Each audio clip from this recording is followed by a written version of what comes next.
All right, we're about to dive into the world of Joseph de Maistre, and let me tell you, it is a dark and fascinating place. To really get a handle on his ideas, you have to transport yourself back to the chaos of the French Revolution. I mean, think about the guillotine, the reign of terror. Now, while a lot of people just saw a political disaster, Maistre saw something else, something deeper, not an accident, but a terrifying divine order working behind the scenes. But our story doesn't start in France. Instead, picture this. It's a beautiful summer evening in 1809 in St. Petersburg, Russia. A few friends are just drifting down the Neva River on a boat. The scene is totally peaceful, just this soft, golden light everywhere. It's the kind of moment that makes you think about beauty and peace. But it's right here, in all this beauty, that a really jarring and timeless question comes up. Why do bad things happen to good people? I mean, seriously, why do the wicked seem to get everything they want while good people suffer? It's a question that has bugged thinkers for, forever. It just feels wrong. It's a scandal to our sense of justice, a huge crack in our belief that the universe should make sense. And it's on this calm river that Mailani starts to take that problem apart in the most shocking way you can imagine. So, Maistre's first move is to basically tell us we're asking the wrong question. He says, we complain to God using arguments we'd be embarrassed to use against another person. We blame the universe to avoid blaming ourselves. And to really drive this point home, he uses this powerful analogy from the battlefield. Think about it for a second. Have you ever heard a soldier complain that bullets only seem to hit the good guys? No way! Everybody knows bullets don't care who you are. Well, Maistre says that life's misfortunes are exactly the same. They are not some cosmic sniper targeting you because you're virtuous. They're just the effect of general laws that apply to everyone, with no exceptions. And this is the key. For Maistre, a law isn't unfair if it applies to everybody. The fact that, say, a building collapses on a good person isn't some act of divine injustice. It's just a terrible thing that can happen to anyone living in a world with gravity and imperfect construction. We are all subject to the same risks. If you expected an exception just because you're a good person, the world would need a constant stream of miracles, and the whole system would fall apart. Okay, fine. Random accidents, maybe we can accept that. But what about deliberate evil? What about the poisoner, the murderer, the person who does terrible things and seems to just get away with it? That's the real scandal, right? That feeling that there's no justice, that crime goes unpunished. And it's here that Maistre's argument takes its most famous and its darkest turn.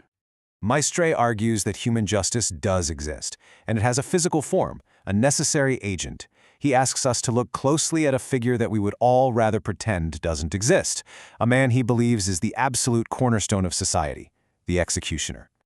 I mean, really, who is this person? When there's so many respectable, well-paying jobs out there, who is the guy that says, you know what, my calling is to torture and kill people? Maistre sees him as this extraordinary being, almost like a separate species, created by a special decree just for this one terrible purpose. So Maistre paints this incredible picture. First, you have his total isolation. People literally move away to not live near him. Then you have the call to action, when some official comes knocking. Then comes the horrific act itself, described in brutal detail. But it's the last step that's the most chilling, his feeling.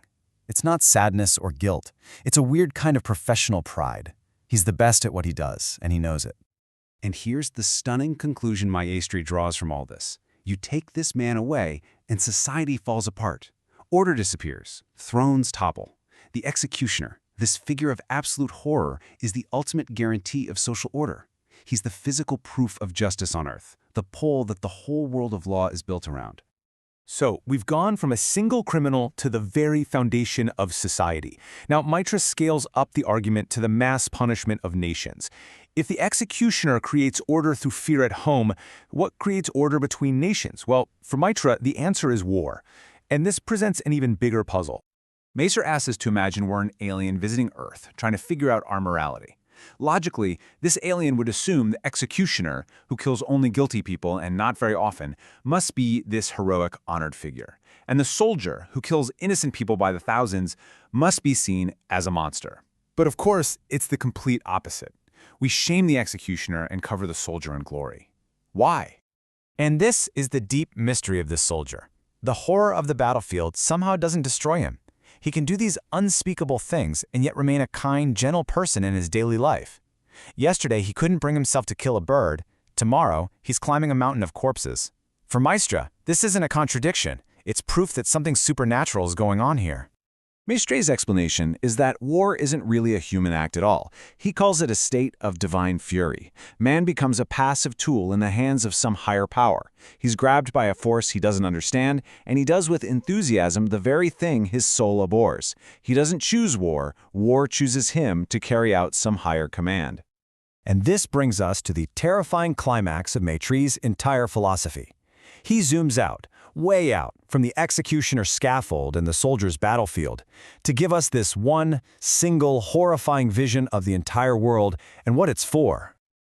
Look at the natural world. It's a kingdom of violence, right? Every creature seems designed to kill and eat another creature. But at the very top of that food chain is man. Man kills everything. So who's left to kill man? Man himself. That, according to Maistre, is our designated role in this cosmic order. And that is Maistre's final, devastating image. The world isn't a garden. It's not a playground. It is a sacrificial altar. And all the endless slaughter we see isn't just meaningless chaos. It's a ritual, a constant sacrifice demanded by a law that governs all of existence, a process that has to continue until evil itself is finally burned away. So, for Maistre, war is divine. It's the cleaning mechanism for the world. The earth itself is crying out for blood to pay for human sin, and war is how that debt gets paid. Violence isn't the breakdown of order. Violence is the order. A terrible, bloody, but for him, an ultimately logical system of divine justice playing out across the globe. Maistre's vision is, well, it's profoundly unsettling. It's a total rejection of all that optimism of the Enlightenment. But it does force us to ask a really difficult question. In a world that so often feels chaotic and senseless, we all look for patterns, for meaning, for some kind of order. Maistre found his in divine punishment and cosmic sacrifice. So the question he leaves us with is, where do we find ours?